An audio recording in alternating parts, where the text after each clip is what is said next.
February of 1966, I was with the 3rd Battalion, 1st Marines in Quang Nai Province, South Vietnam. Our battalion had landed on a large amphibious assault, probably the largest since Incheon in Korea back in the 50s. We landed in January and Valentine's Day was coming up. So here I am in a dried out rice paddy, wondering what I'm gonna do about getting a Valentine for my wife for Valentine's Day.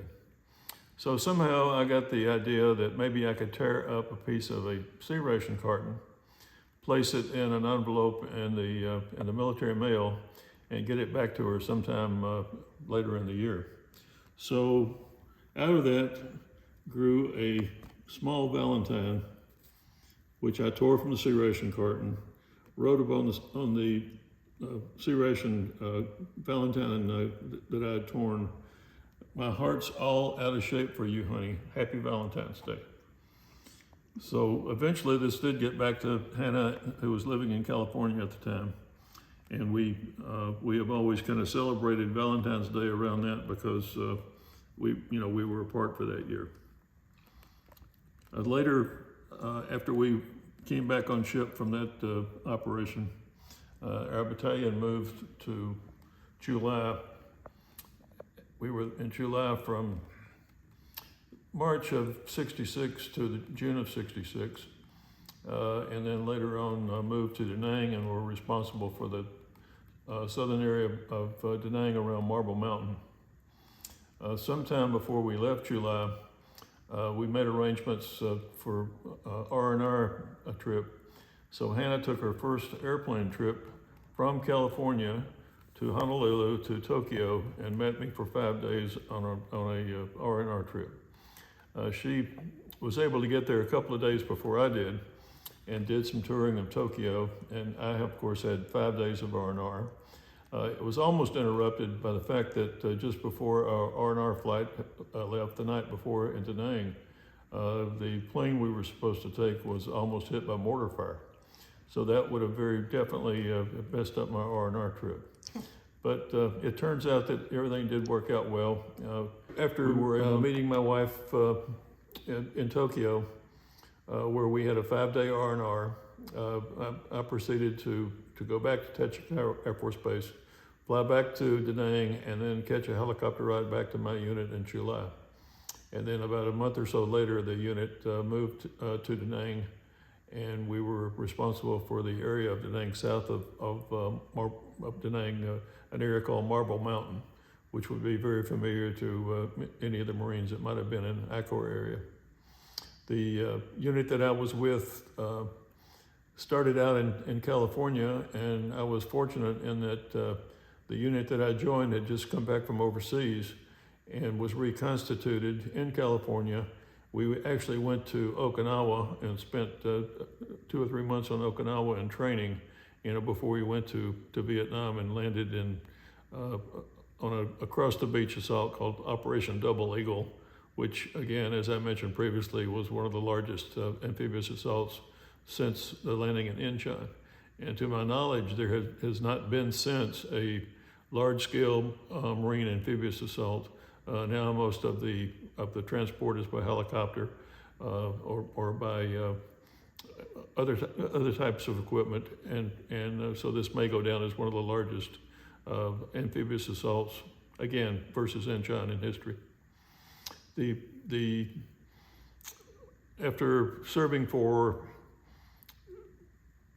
13 months overseas, part of which was Okinawa, I was transferred actually a month early back to the U.S. and spent my last year on active duty with the Marine Corps in Camp Lejeune, North Carolina. I was with the 4th Battalion, 10th Marines, an artillery unit which had equipment. The M109 self-propelled gun was the equipment that we had. My experiences there were somewhat varied because the section that I was supposed to command had a allotment for 35 individuals, but because everyone was either going to or getting back from Vietnam, at one time there was only myself and 4 other people in a group that was supposed to have 35 people in it. But one of the things that I remember most about that part of my tour was the artillery units went to Villegas in the Caribbean for a firing exercise, and because I was pretty soon being released, I was assigned to be the officer in charge of everything that was left in the subunit, which included everyone that was on leave, everyone that was in the brig. I can remember getting several letters of investigation of, or from congressional people or families or something about, why was their son in the brig and what were we doing about it, and this kind of thing. So, but that all worked out very well, and then I was released from active duty in September of 1967. They were both born in Czechoslovakia, and they worked for a shoe factory named Bata, B-A-T-A, and in 1939 they were chosen to, Mr. Bata started shoe factories all over the world, or his desire was to do that. He had a very strong business making shoes in this town in Czechoslovakia. And so he chose 150 people to come to the United States to start a shoe factory in Belcamp, Maryland. And so my mother and father did not know each other at the factory because it was a huge factory and they didn't work together, but they met on the ship as they came to the United States. And they worked here for a while, and I don't know exactly how long, but a year or so. And I don't know if their work visas ran out. I don't know what the reason was, but Mr. Bata wanted to build a factory in the Philippines. So he chose a few people to go to the Philippines to work, to start this factory there. And he chose my mother and father again. They were both single. They, had gotten to know each other on the boat and so forth. And so they get to the Philippines, and the war broke out, and I guess it was around the time that the Japanese bombed Pearl Harbor, and the Czech people were very much allied with the Americans because the Germans were coming into their country, and they didn't want to be aligned with the German people. So, and the Japanese and the Germans were aligned. So my father volunteered, he and 13 others volunteered with the American War Department. And the day they volunteered, they were taken to Bataan in the Philippines. He was in Manila. He and my mother were living in Manila. And these 14 men were taken to Bataan. And and my father was a mechanic, and so his job in Bataan, or with the American War Department, was to find any equipment that could be fixed and fix it. And if it couldn't be fixed, then he needed to take the parts that were workable and use it to fix something else. And so he was kind of in the woods and all over because there were tanks and various things that were broken down, and he was trying to take some of the equipment. So when the Americans surrendered at Bataan, the Japanese were there, and they were herding everybody up to start the Bataan Death March, and they were forcing all of the people to go miles and miles across the mountain and so forth to these camps, prison camps. And at the time that my father joined the War Department and got to Bataan, the Americans had very little supplies already because most of the war concentration was in Europe. And the people there were on 2 meals a day already, and like I said, they didn't have equipment and so forth.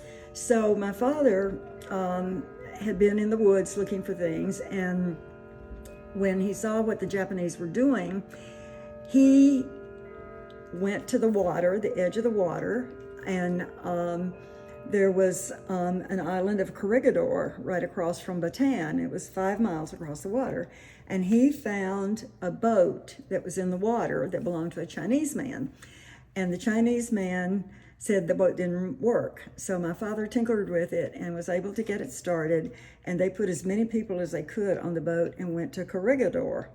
So they were there, and then the Americans surrendered at Corregidor. And the Japanese took everybody and herded them down to the water and put them on a boat and took them back to Manila, to a prison in Manila. And the last time my mother saw my father, she was 6 months pregnant with me. And he was in a prison in Manila, in the city. And then all these prisoners were taken to different prison camps around on the island of Luzon, where Manila is. And he was in 2 different prison camps. One was Cabanatuan, and one was Camp O'Donnell. And this picture is me pointing to a statue that is in the Philippines near one of the prison camps, and my father's name is on that statue. There were 7 Czech men that died during the war, and 7 survived. And in 2006, Don and I went to Manila, my first trip back after having come here. I need to back up a little bit, I guess. After my father died, my mother married an American who was stationed in Manila, and he was from Pikeville, Tennessee. His name was Edgar Romans, and so he came back with his Army unit. A year later, my mother came to America, and she left me with an American colonel and his Filipino wife, and they had a daughter. The American colonel was from Alabama, and so they took care of me. I was 4, and when I was 6, I finally left the Philippines and came to America. And so this is my passport picture here.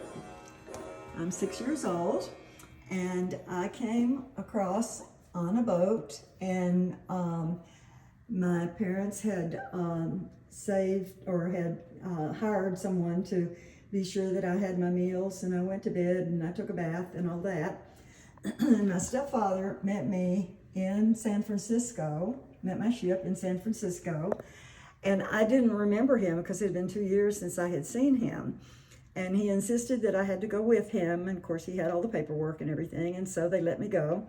And we took a train across country and finally got to Alabama, and then we took a bus to Pikeville, Tennessee. And when we did, we were walking down the street to their house, and I didn't remember my mother. And so I was a real brat because I was crying and unhappy and everything, but eventually everything settled down, and school had already started, so I started the first grade in Pikeville, Tennessee. So back to my father. He was in 2 different prison camps, Camp O'Donnell and Camp Cabanatuan, and he and a bunch of Americans were placed on a Japanese prison ship called the Inooro Maru. And that ship sank in Subic Bay Harbor in the Philippines, and my father survived. There were about 400 or so that survived. So they were herded into a tennis court area, and eventually were placed on another ship called the Inooro Maru, and he was taken to Formosa, and that ship was sunk. Both ships were sunk by the American, I've forgotten the name of the ship, the Hornet. The American Hornet had sunk both ships because they were Japanese ships and they didn't know that there were prisoners of war on the ship. Well, 409 people died on that ship, and that's the last that we know of my father. I have a manifest with his name on it that he was on that ship. After the war, I don't have that framed in here, but after the war, the Americans exhumed, or the people that died on that ship, the bodies were buried in Formosa Harbor somewhere. And after the war, the Americans exhumed those bodies and moved them to the Punch Bowl in Hawaii.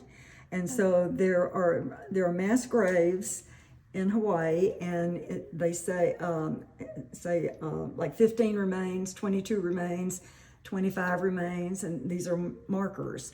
And if you go to the office of the cemetery at the Punch Bowl, they have a list of the people that they think are buried in these graves. And so anyway, eventually, yes, my mother got this, signed by Harry Truman. My grandmother, my father's mother, also had one of these. And after my mother passed away, I found this in her, some of her belongings. I didn't know about this until after she passed away. And so I had it framed. And this is a memorial in the town of Stipa, S-T-I-P-A, in the Czech Republic. And my father's picture is right here. These are men that died in World War I, and these are men that died in World War II from this little town. Now, they all weren't in the Philippines. They just happened to be from that town. And there's a Catholic church, and they erected this monument across the street from the Catholic church. And this is a POW medal, a prisoner of war medal, that I was awarded after I moved to Murfreesboro. Don checked to see if it was possible for me to get something like this, and it was. And so on the front is the eagle and the concertina wire around the edge of the eagle. And on the back is my father's name, and it says prisoner of war. So here's a picture of it as well. And this is a picture of my father right here. And here's a picture of my father. So we have been to the Czech Republic several times. We went when it was still Czechoslovakia in 1976 and met my father's family and my mother's family. My grandparents were dead, but I had several aunts and uncles that were living, and we met them and lots of cousins. And so on one of those trips is when we made this picture. And then also my uncle in the Czech Republic received these two medals from the Philippine government, Defense Medal and Liberation Medal. And they have those in the Czech Republic, and they have offered to give those to me, but I don't have any children, and all my family is over there, and so I think it needs to stay in the family. And like I said, this is my father's picture, and this is a picture of me. This is, I think this is his passport, maybe picture, or I don't know if it was when he was going to America from Czechoslovakia or to the Philippines, I don't know. But I just put this little picture in there because it's a picture of me. And so that's my story. So like I said, we've been to the Czech Republic several times, and we've met the family, and I have several things here that they have given me from time to time, and so that's it.